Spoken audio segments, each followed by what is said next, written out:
Monday, February 26th, 2024.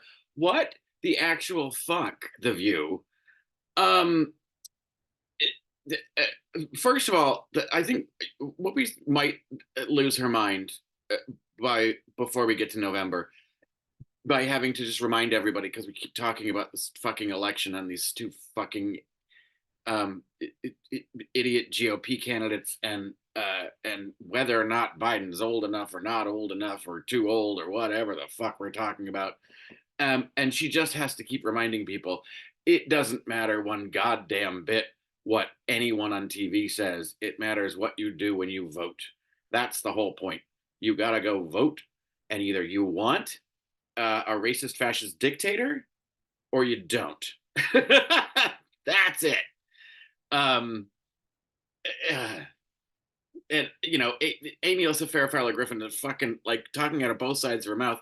In one segment, says Joe Biden's got a big problem in these swing states. He's got to get his message out. Do this is a problem.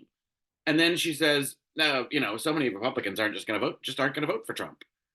If you're not like, I know we don't know who the candidates are yet, for sure.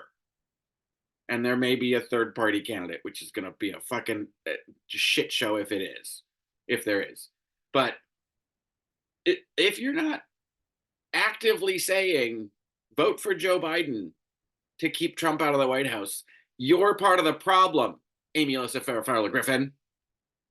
I hate her. Like she's exactly what the problem is. I talk to conservatives all the time, and who the fuck are you talking to, lady? You're sitting on CNN and going to Republican conventions. What real on the ground Republicans are you talking to? Shut the fuck up and sit down, bitch. Sorry, I am crabby. Because you know why? Because they had fucking Dr. Phil on today. Dr. fucking Phil, whose eyes are too close together and he talks out of the top of his head. He's starting a news channel? That's not going to help. That's just Fox News Light with a Southern accent. Like, what the fuck? He goes to the border. What did you learn? Well, they're sending kids into sex trafficking. That's an absolute. Really? Then he had to walk it back and be like, but there were cases. I was like, okay, so it's not all of them. It's not every child that comes to the border is getting sold into sex trafficking.